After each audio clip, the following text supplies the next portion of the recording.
Dead YouTube. Okay, so I have been doing some studying. Two things I enjoy very much is learning and teaching. So yeah, I have learned some really great things. One of my favorite topics to study frequently and often and for many years is psychology. Took 3 years of psychology in college. I may get my grad degree in it, I'm not sure. But I do have ADHD. If y'all notice that I'm exercising and cutting videos at the same time, it's because that works for my brain. And so if I try to do one thing at a time, I can't focus. If I do a few things at once, for some reason, my brain just wakes right up. So here you go, another video. So if you have not already subscribed to Equity Bootcamp, go hit that subscribe button, guys. It's about investing in our best selves, physically and mentally, emotionally and spiritually, and the correlation between those two. So if you know anything about my channel, if you've seen any of my videos, I talk a lot about different psychology terms that I've been researching, studying, or that are just something that maybe I've been working on for my own well-being, right? My son is 21, almost 22. One of my boys, that's his age, and he's a youth counselor. So we talk psychology, right?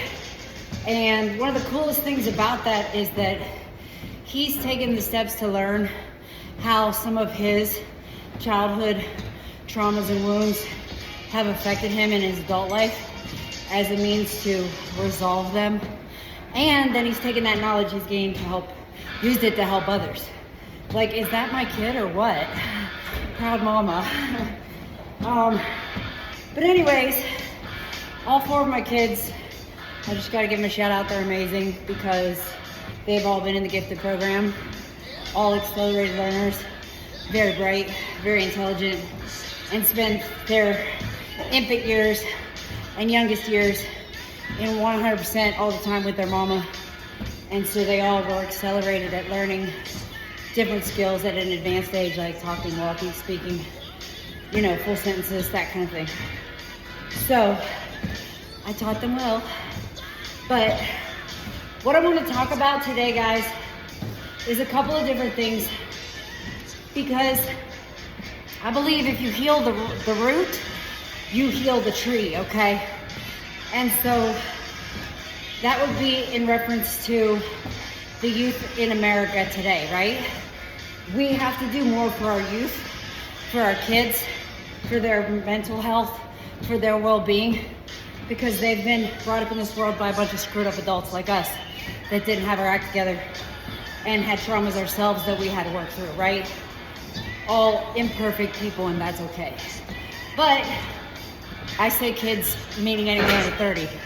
In my head, that's kid. So where are they at? They're on YouTube, guys. They're on YouTube. Okay.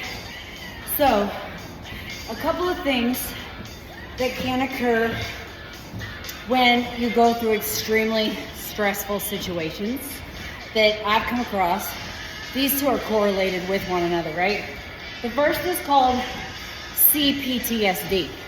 So most people know what PTSD is, right? But this one is complex post-traumatic stress disorder, and that can be a result of long-term exposure to a traumatic situation like abuse or domestic violence, right? So what happens in our brain when something is broken is there's an after effect, right? Like if you drop a plate on the floor and you pick up all the pieces and you glue them back together, what happens? The plate's not as strong as it once was, right? But you know, in some cultures, if they break fine china, they use gold to meld it back together. So it's even more beautiful than it was in the first place, which I think is a beautiful metaphor. Okay, so CPTSD. Sorry guys, I've already gotten 15 minutes into this workout. And if I fall off the treadmill, I'm just gonna keep the camera rolling for entertainment purposes. Okay, so we're gonna do my workout while we do the video because it's fun. So, like I said, it can be a stress response to long-term exposure to trauma or abuse of any kind. So, some of the symptoms: anxiety, nightmares, situational things that might be something you avoiding certain situations. Maybe you avoid crowds, maybe you avoid being alone, whatever. Heightened emotional responses such as impulsivity or aggressiveness. Yeah. Persistent difficulty sustaining relationships.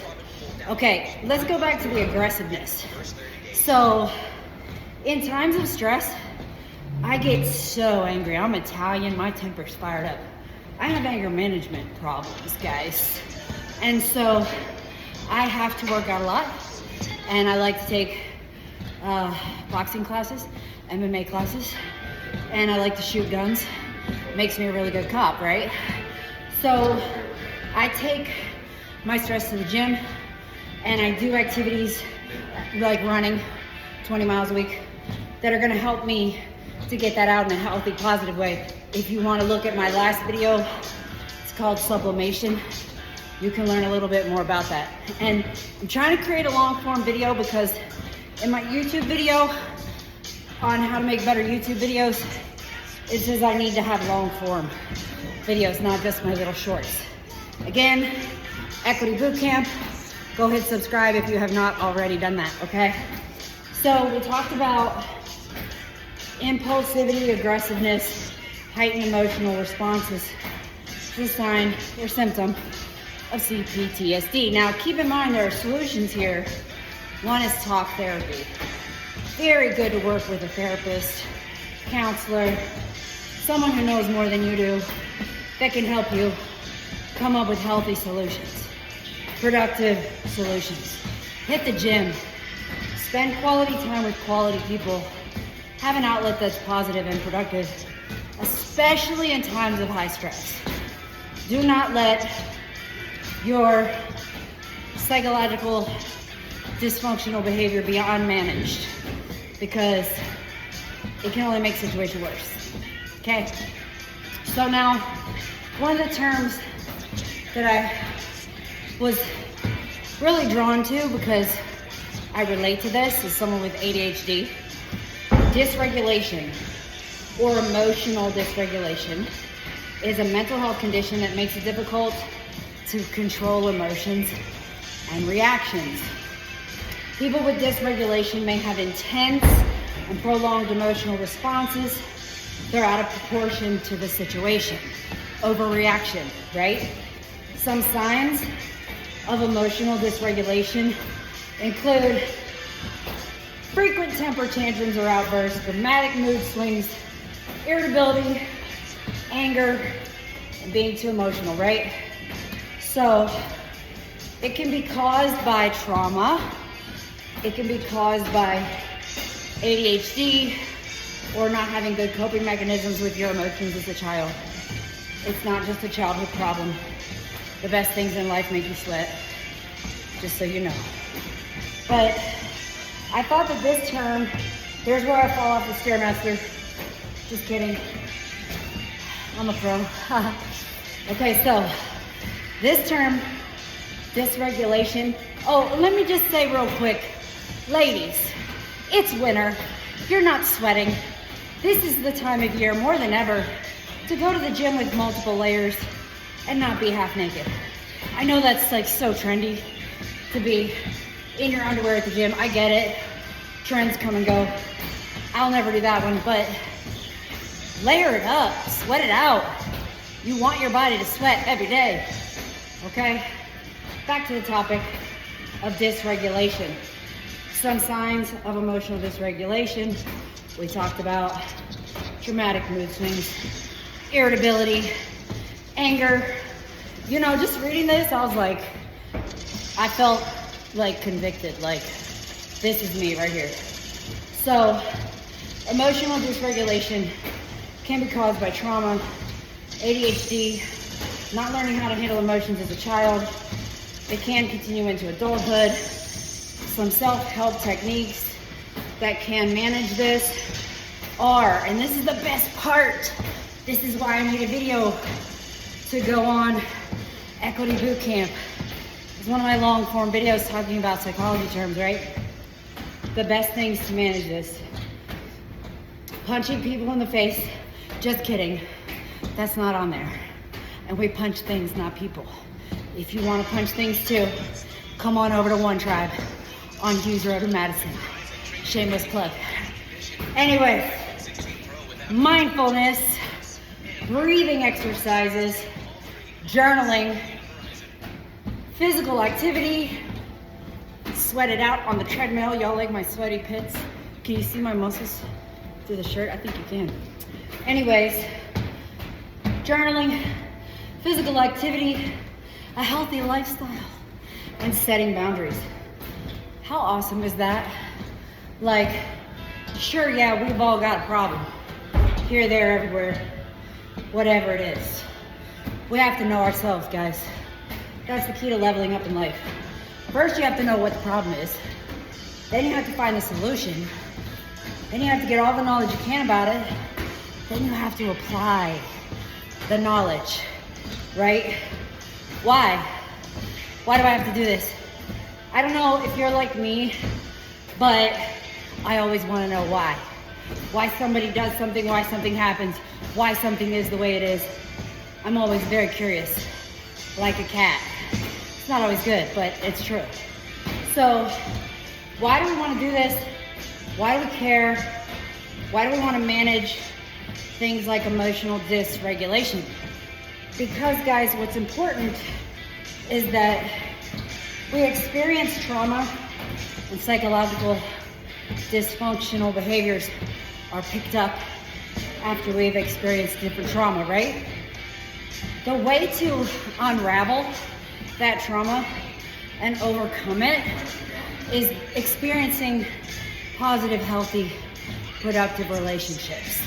So if you have relational issues or emotional issues, the hard part is working through the psychological dysfunctions that come up. And 99.9% of the time, when you're in relationships with other people, personally, professionally, whatever, those triggers are going to be there. Even more, you're more subjected to those triggers. Hence the reason so many people are avoidant. They're avoiding those triggers, right? So we want to heal and be productive, positive, psychologically well-balanced human beings to set a good example to the next generation, right? To help educate our youth and the people that are going to be on this planet when we're not here anymore. Okay? I know I look 25, but I'm not. I'm a smidge older. So, just so we all know. But anytime we go on to live our lives, which we're all going to do, we're going to face different triggers. And a lot of the times those triggers are when we develop relationships with others. Those triggers are brought out. And any traumatic or stressful situation that we've endured in the past can, in fact, come to the surface. And it is not fair to other people to dump your junk on them. If you've got psychological trauma, it's not fair to take that out on your work buddy or your bestie or your sister or your child. It's just not fair because that has a negative effect on that relationship and possibly that person. Okay? You know the old saying, hurt people hurt people? Well, we're going to try to erase that one from existence because heal people, okay? It is our God-given right, duty, and obligation. As parents, I am a parent of 4 beautiful, healthy babies, and it is what we have to do to serve the next generation, is heal ourselves. Don't pass on the bullshit, guys.